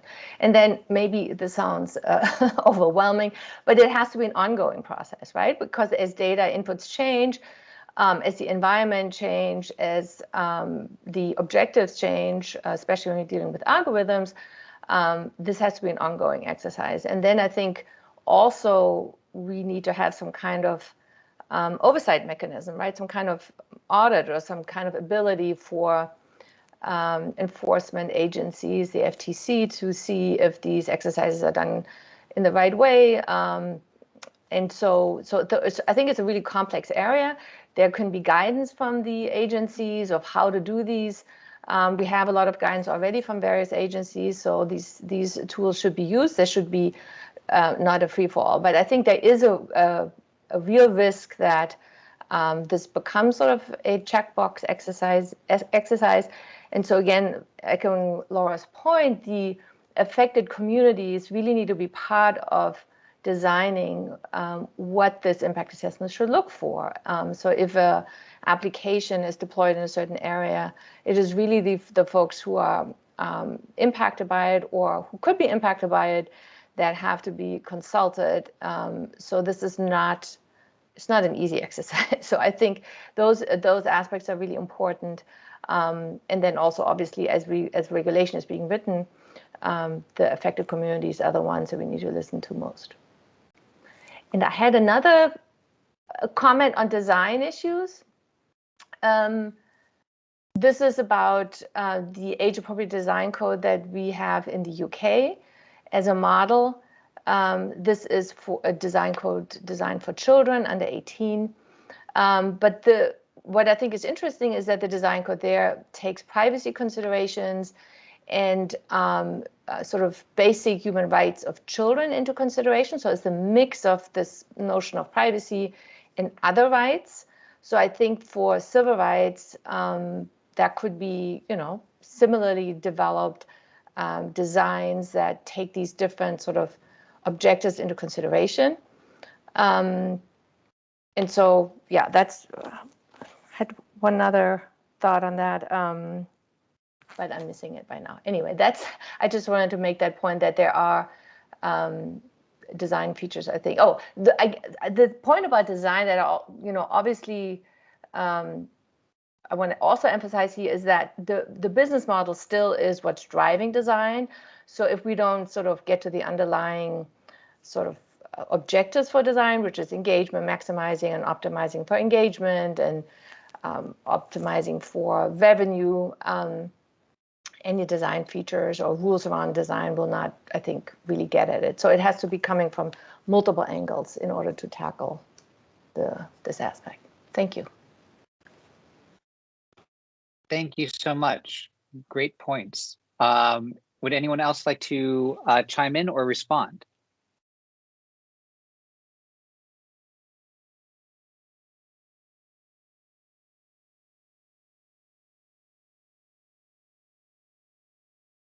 Joel, it looks like you have your hand raised again. Go ahead. We'll go, if we could give Joel make him a participant, and you can unmute yourself. All right, Joel, go ahead. Yes, this is a very short question. It actually is a question. So what thought has been given with regard to design? Design is certainly important, and obviously NIST has recently put out some documents regarding software design for security and privacy, software labeling, I think that's termed. But the audit and spot check in the back end, that's what generally seems to be lacking in a lot of these areas. And I get that they're very expensive. And there's always a question, do we do it internally? Bringing a third party is difficult, but I'd be curious about the thoughts of the different panelists or yourself or anyone else about the auditing, and how do you make it so that we can actually verify, as Ronald Reagan used to say, trust but verify, but reasonable and affordable, which is always the challenge for a lot of companies, especially the smaller ones. That is an excellent question. And I think that is, part of the conversation that we have had over time has been that question around the burden on small and medium enterprises for whom data could be a large part of their, the processing of personal data could be a large part, or could be a small part of their business. Ruman has her hand up. If we could make Ruman a presenter. And you can unmute yourself. Thank you. Yeah, thank you. I can speak to audits a little bit. So as Travis mentioned in my intro, before I started Twitter, I had an algorithmic audit company. And I can talk through a couple of the challenges that we face. So number one is just access to IP, to data. Also the second is standards. What are the standards by which an audit should be conducted? One of the biggest fears I have right now is there are a lot of regulations and laws being passed to institute an audit. But very few of them go clearly into what an audit actually entails, which can then lead to sort of a lowest common denominator. Well, we've met differential privacy for 2 or 3 of the demographics that we have decided is adequate, so that's okay. And frankly, that would not be an adequate audit in my perspective. So in industry, we struggle, and we're not left with a lot to work with. It's not to say that agencies aren't trying, but I do think this is a gap. And again, especially as legislation starts to be passed mandating audits without actually saying what these audits are. And to the second point about being onerous on small companies, I know there's sort of the common refrain that regulation stifles innovation, but what I actually worry is that regulation will end up creating monopolies or oligopolies where that cost can be borne by larger companies. Now, what happens is that it's not that smaller companies don't exist. Smaller companies' exit strategy starts to become acquisition, right? So rather than creating a startup with the goal of being a competitor to some platform, your goal of creating a company then is actually to be acquired by some said larger company. So it's actually not that it stifles innovation, it's that it keeps channeling innovation back into the few giants, allowing them more and more reach, right? So the sort of horizontal reach rather than a vertical reach. So I think one way to maybe reframe or think differently about the will regulation stifle innovation question is really more that will regulation drive innovation in a particular way such that it continues to centralize power to a few large companies. really, really excellent points. And I think something that we've seen in a few different markets as well.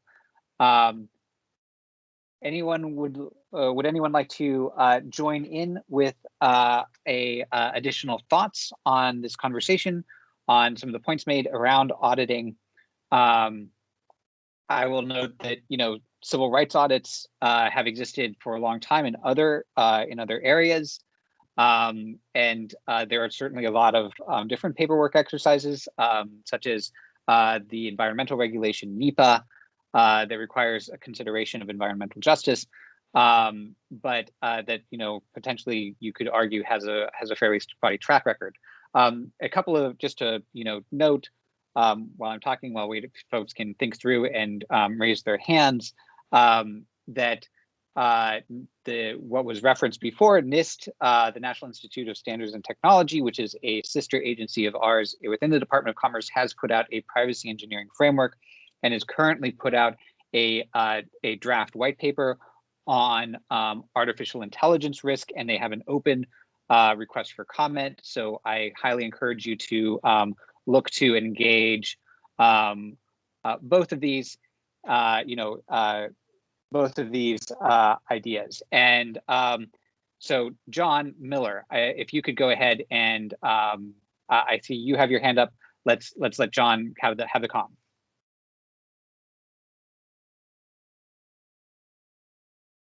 And John, you should be able to unmute yourself. Go ahead. Thanks, Travis, and thanks to you and NTIA for organizing and hosting this event.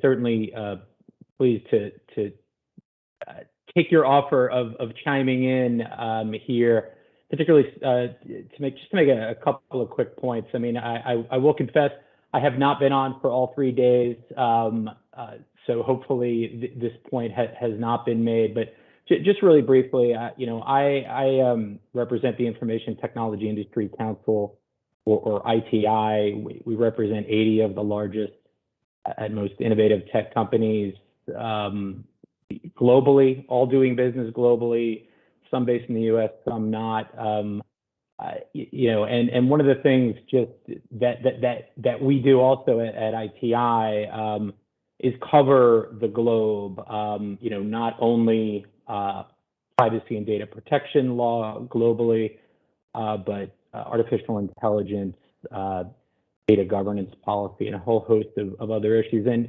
I know you were just talking about some of the work that NIST has been doing around artificial intelligence, and I think you made the point a little bit earlier about overlapping and adjacent laws that are clearly implicated here, civil rights laws, existing sectoral privacy laws, et cetera. One of the things that I do think is worth raising, and I know you and many on the line are probably aware of this, but I think sometimes it gets lost, and that's just the need for alignment. And I know this is a very specific focused effort on the important issue of privacy, equity, and civil rights. But I just want to kind of remind NTIA and others that this work is not happening in a vacuum, right? And there is actually a very dynamic policy and regulatory environment out there globally, not only with respect to privacy law. And again, we're just seeing, kind of a revamped law proposed law coming on in India, just as an example, but also lots of other additional overlapping legal and regulatory regimes globally, whether we're talking about AI or data governance or data regulations, increasingly non-personal data regulations, data localization policies, and that's to say nothing of the increasing fragmentation we're seeing at the US state level, and also to acknowledge the reality that, perhaps we'll also need to align this effort with, comprehensive federal privacy law, hopefully, in the near future. So, I mean, I just wanted to make that point and just to stress that, there's a lot of very specific concepts that we're talking about here and a lot of very specific ideas that are good ones. But I guess I just want to caution that there's a whole number of other areas that are also addressing things like algorithm and issues like algorithmic transparency and various aspects of data policy. And one of the things that NTIA, could really be helpful in doing as it pursues this work is also just try to kind of ground this work in that broader global context, because I think we can all agree the U.S. has not, has been, some would say, somewhat passed by Brussels in recent years, right? And I think one of the opportunities we have is to really lead in an area like this, as kind of the U.S. And the U.S. policy making environment. And if we're going to try to impact what's happening globally, we need to be acknowledging what's happening globally. Thanks. John, thank you so much for those comments and thoughts, and very excellent ones. And we are in a global pandemic, so I have my daughter with me now. But want to raise for everyone on the line the question around the global environment and are there lessons that we can learn from other countries, other laws? The point that we are not operating in a vacuum here. What are some things that we can potentially add to that? Going to give folks a minute to think on that question. Again, if you would like to participate, please use the raise hand function, or feel free to, if you're on the phone, press *5.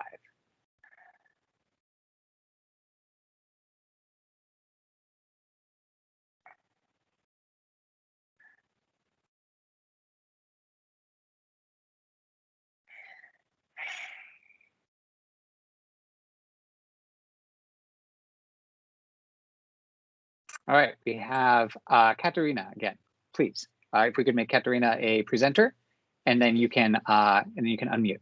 Thank you.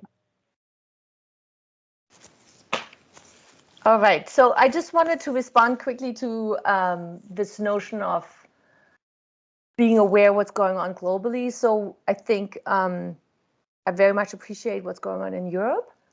And so they clearly are the forward thinking on many of these issues. But I do want to emphasize that local concerns or national concerns that we have in the United States. So we have a particular history here of racism and sort of history, a legacy in this country that requires a particular response. And so that's, I think, the balance that cannot be neglected, right? So we have local issues or national issues that need to be addressed. And so while companies, global companies particularly, want always to be have one rule that they can operate under, I think this needs to be just acknowledged that we have local issues. And they go even further. I think we should acknowledge that even in particular geographic areas in the United States, there are particular issues that could be taken into consideration when we think about especially the intersection of civil rights and privacy. That's just a general comment I wanted to make.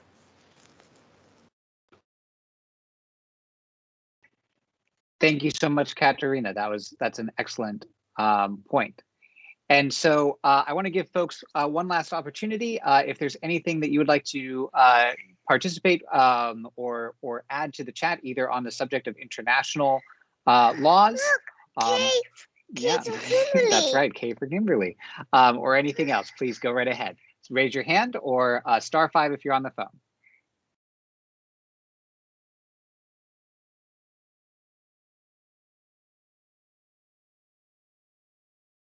Seeing none, I'd love to turn this over to our Acting Assistant Secretary, Evelyn Romali, for some closing remarks.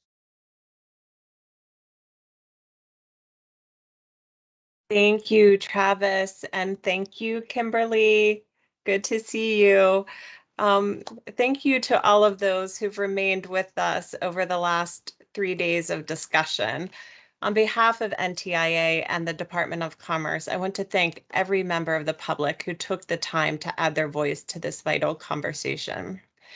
As one of our panelists, Lydia X.Z. Brown, highlighted during the first session, any solution to these tough questions about data privacy must begin with substantial input from the communities that are affected. She raised the slogan of the disability community, "Nothing about us without us." It's a powerful reminder that these discussions would be fundamentally incomplete without the insights of those who are disproportionately harmed by invasive data collection. I would like to thank Lydia and all the panelists and keynote speakers who shared their expertise during the past 3 days.